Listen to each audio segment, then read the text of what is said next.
ধুবুৰীতে যোৱা নিশাৰ পৰা আচলতে যি ধুমুহা বৰষুণ কিন্তু বিস্তৰ ক্ষতিসাধন হৈছে বিশেষকৈ যি বিদ্যুৎ বিভাগৰ খুঁটা বাগৰি পৰিছে আৰু ট্ৰান্সফৰ্মাৰ বাগৰি পৰিছে কেইবাটাও ঠাইত আচলতে প্ৰকাণ্ড গছ উভলি পৰিছে আৰু এই মুহূৰ্তত আমি দৃশ্য দেখুৱাইছোঁ পোনপটীয়াকৈ দেখিছে ধুবুৰী চহৰৰ যি জিলা পুথিভঁৰাল প্ৰেক্ষাগাৰৰ সন্মুখতে আচলতে ক'ব লাগিব যে এই বিদ্যুৎ বিভাগৰ ট্ৰান্সফৰ্মাৰ এনেধৰণে উভলি পৰিছে আৰু গছ এখন আচলতে এনেধৰণে উভলি পৰিছে আৰু তাৰপিছত কিন্তু দেখা হৈছে নিশাৰে পৰা ধুবুৰীত কিন্তু বিদ্যুৎ সংযোগ বিচ্ছিন্ন হৈ আছে বিশেষ আৰু ইফালে যিহেতুকে ডাঙৰ যি আচলতে ক'ব লাগিব যে ধুমুহা বতাহ আহিছিলে কাৰণ নিশা আৰু বহুত জেগাত আচলতে দেখা গৈছে গছ উভলি পৰিছে ইয়াত ধুবুৰী চহৰৰ কেইবাটাও ঠাইত আমি উল্লেখ কৰিব পাৰি যেনেকৈ কলেজ ৰোড মিছন ৰোড আৰু বিভিন্ন জেগাত শান্তিনগৰতো কেইবাটাও গছ এই ধৰণে উভলি পৰিছে আৰু ইয়াত অমিতে দেখুৱাইছে দৃশ্য ধুবুৰী এই সৰু এটা দৃশ্যই আচলতে প্ৰমাণ কৰে যে কি ধৰণৰ তাণ্ডৱ আছিলে যোৱা নিশা আচলতে ক'ব লাগিব নিশা প্ৰায় 11 বজাৰ পিছত হোৱা প্ৰায় 3 ঘণ্টা জুৰি প্ৰবল ধুমুহা তাৰপিছত বৰষুণ এই বতাহ বৰষুণত কিন্তু এই ধৰণে এক বিস্তৰ তাণ্ডৱ সংঘটিত হৈছে যোৱা নিশা আৰু তাৰ কাৰণে ক'ব লাগিব যে এই ধৰণে দৃশ্য আমি দেখুৱাইছোঁ যে এটা বিদ্যুৎ বিভাগৰ ট্ৰান্সফৰ্মাৰ এই ধৰণে উভলি পৰিছে আৰু যাৰ কাৰণে কিন্তু ক'ব লাগিব যে বিদ্যুৎ সংযোগ বিচ্ছিন্ন হৈ গৈছে স্থানীয় ৰাইজ আছে মই আপোনাৰ পৰা অকণমান জানিব বিচাৰিম আমি এতিয়া দেখুৱাব দৃশ্য দাদা আচলতে কালি আপুনি দেখিছিলে এইফালে যদি অলপ ঘূৰি লয় ইয়াত যি ধুমুহা তাণ্ডৱ কি ধৰণে অনুভৱ কৰিছে হয় যোৱা ৰাতি মানে বিৰাট ধুমুহা আহিছিলে আৰু ধুবুৰী চহৰত বহুত ক্ষয় ক্ষতি হৈছে আৰু যোৱা ৰাতিৰ সেই 11টামান বজা 11:30মান বজাৰ পৰাই আমাৰ ধুবুৰী চহৰত কিছু ঠাইত আমাৰ বিদ্যুৎ নাই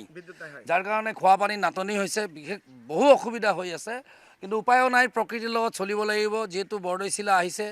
উপায় নাই আৰু এই দেখিছে ট্ৰান্সফৰ্মাৰ এনেধৰণে উভলি পৰিছে গছ বাগৰি পৰাৰ কাৰণে ট্ৰান্সফৰ্মাৰ এনেধৰণে বিস্তৰ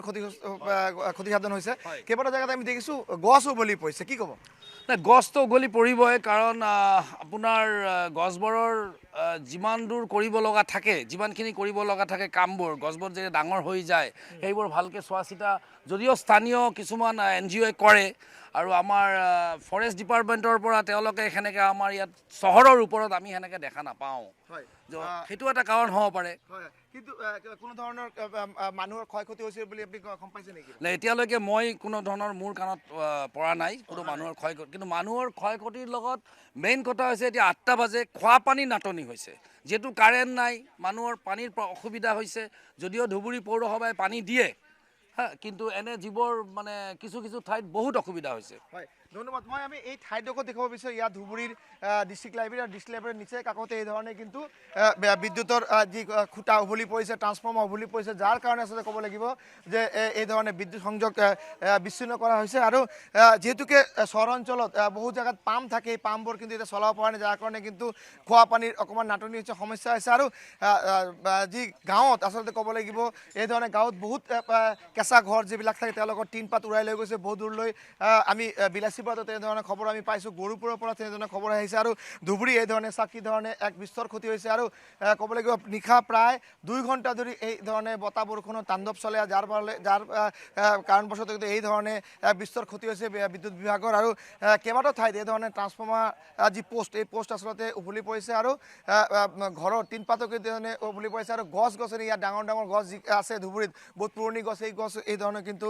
উভলি পৰিছে আৰু বতাহ বৰষুণৰ বাবে এই ধৰণে বিস্তৰ ক্ষতি আমি দেখা পাইছোঁ আৰু ধুবুৰী জিলাত বিভিন্ন ঠাইত যি এই ধৰণৰ ঘটনা কিন্তু সংঘটিত হৈছে কিন্তু এতিয়ালৈকে কোনো ধৰণৰ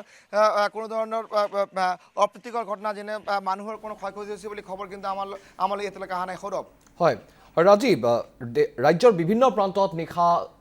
এজাক ধুমুহাই কঁপাই গৈছে ৰাজ্যৰ বিভিন্ন প্ৰান্ত বহু লোকৰ ক্ষতিসাধন হৈছে কৃষিভূমিৰো বিস্তৰ ক্ষতিসাধন হৈছে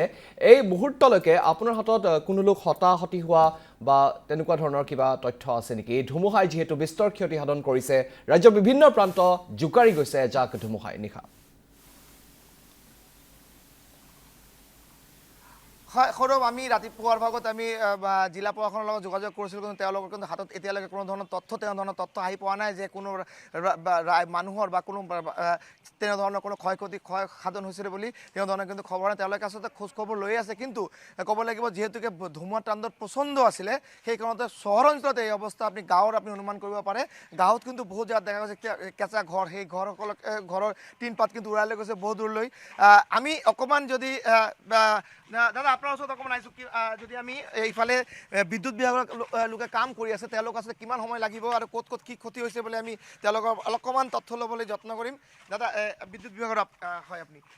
এনেকুৱা ক্ষতি আৰু ক'ত হৈছে? এই মিছন ৰোডৰ ফালে আছে, ভিতৰত কলেজনগৰ, শান্তিনগৰ, হয়, বহুত